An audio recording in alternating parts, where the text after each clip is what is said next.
hay cả lần mình tên mà khi có mấy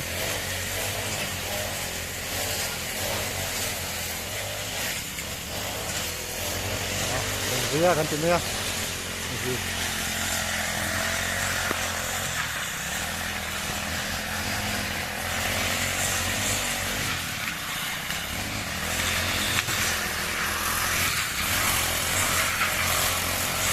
tiap khớp này thôi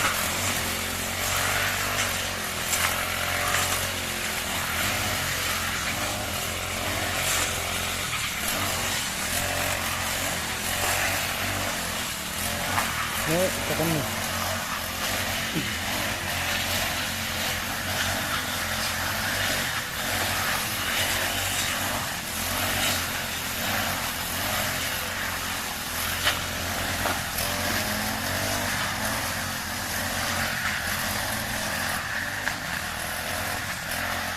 là cắt chọc thế rồi.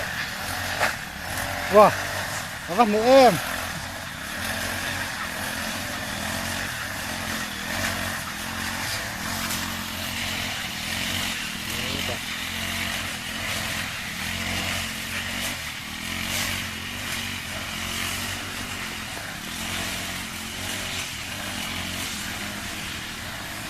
Ini lempeng kok ayo mau buat ini kah?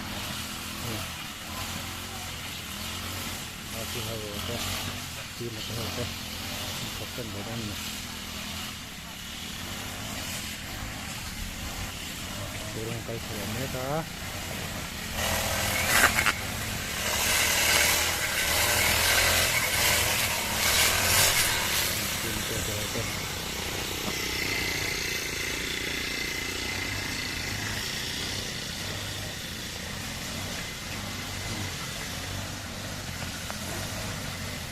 Jadi ya,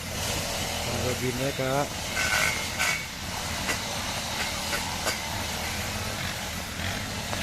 di trong đó mấy jadi anh ya, đó này hay, đó hay khóc mấy, hay, rồi vào quý chị em vô, đấy mà đó này hay, vắt mà chút đó này. Đây là những cái mà đi chùa mà để quay cái trong mình đây là trong quay kia thay đổi đó nè, như là cái tiếng sám này đó nha.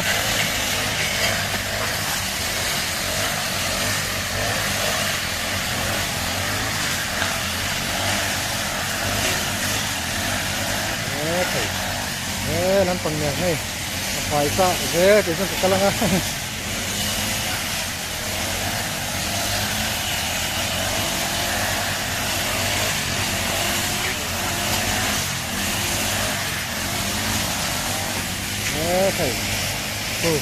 thầy có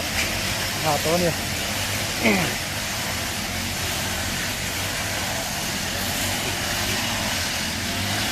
mà đâu cụ tiền này anh phải thật luộc nè ấy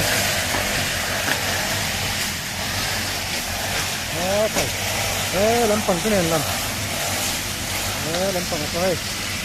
bằng thật hộp mấy á. Đây tới xem gì là nghe gì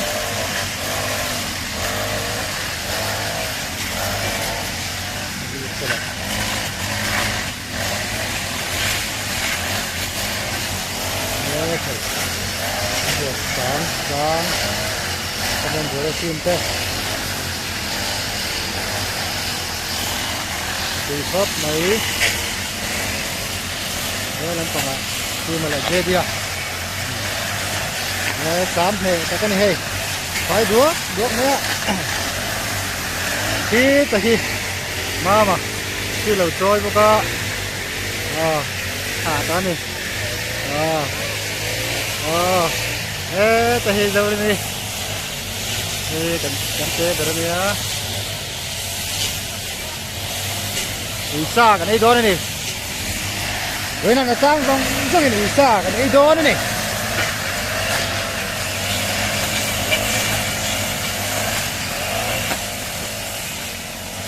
con túi tiền lên nằm cậy mấy cái thật viên hiện mấy hay mù ngâm có tia cái em sám tắc tắc tiền thế mù ngâm có trong cáng tỏ thì em túi mà trên mình cần vây vắt vắt thì nó nào đây rồi hay có lên em sám dùng dùng tỏ mấy á hệ con hè này hay chặt con chặt đi xa bọn ấy hem vắng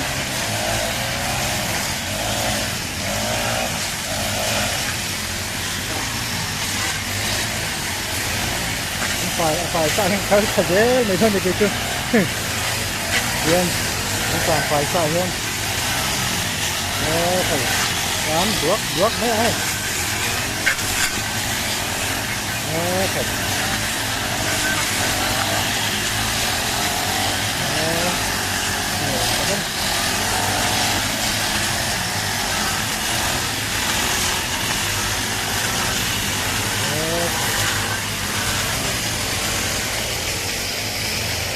ô tôi có xiên rồi nha dám chặt khóc mày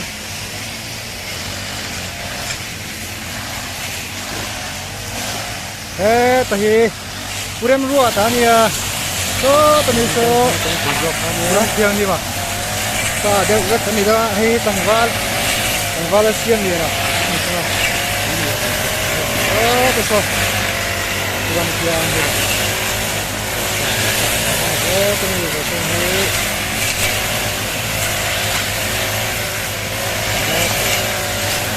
tiền rồi năm con năm này thôi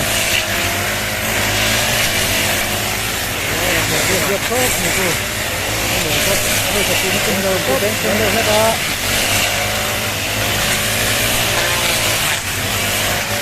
các con này đấy dân các tài sản đây mấy anh em chặt khóc này hoàn toàn con ra chứ nó mình làm phần này hay cắn thật ra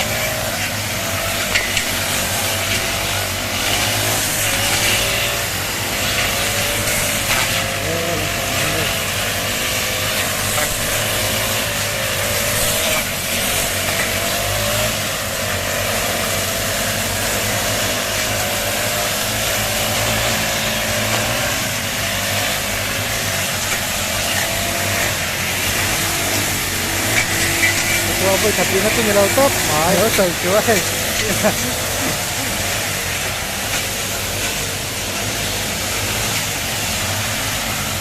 có thật không phải làm rau tụi ta tao thuốc về rồi lâu đâu cái này ngon thoải mái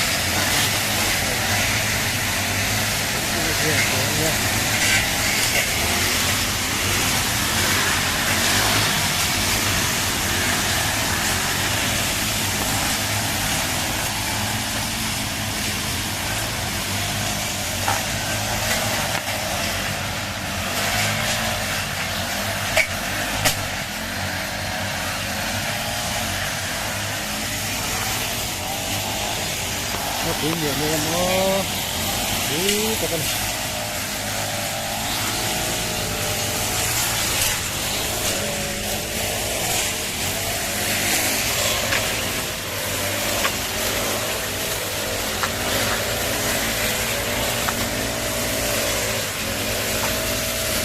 làm rau còn hơn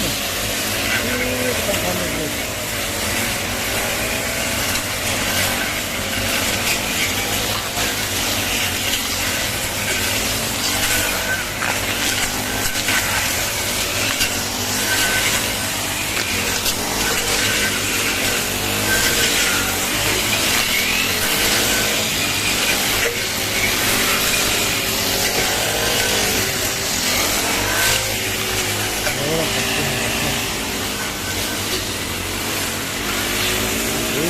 tốt mấy vẫn còn có nguyên rồi Hãy subscribe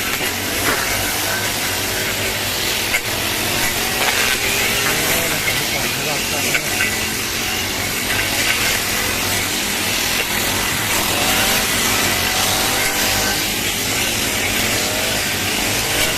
Ghiền Mì Gõ để không bỏ lỡ những video hấp dẫn.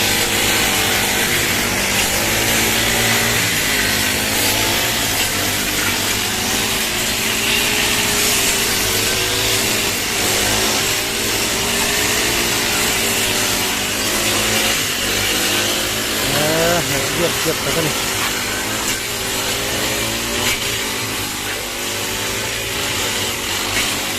โอ้โหเลยนะครับ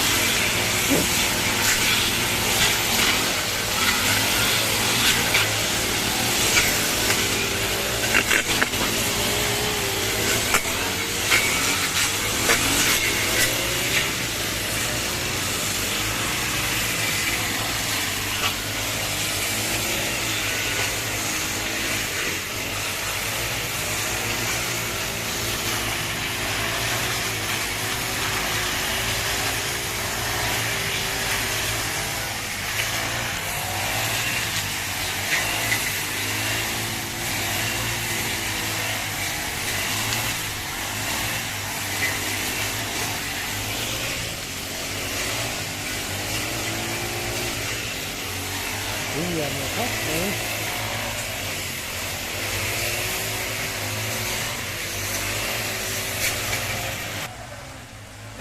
Rồi mà tin là lá đi cái gai lu lung không mẹ kia từ từ đó đi là việc này á làm sao xử lý đây trên chỗ tôi đừng đầu cắt tụi từ từ à thôi nữa nhưng mà hiện cái này để nghe cái phú làm còn hơn rồi rất tốt phải những con hơn rồi rất tốt sản phẩm nó còn mấy cái số nó sẽ thay đổi đấy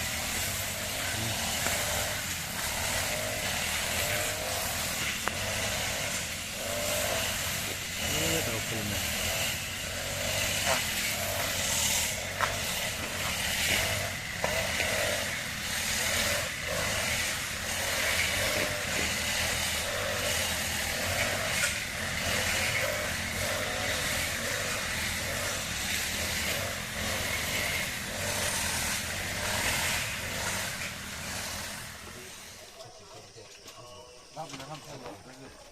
ấp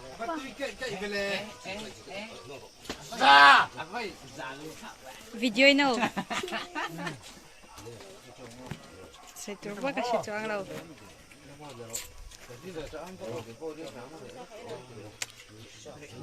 우선 저한테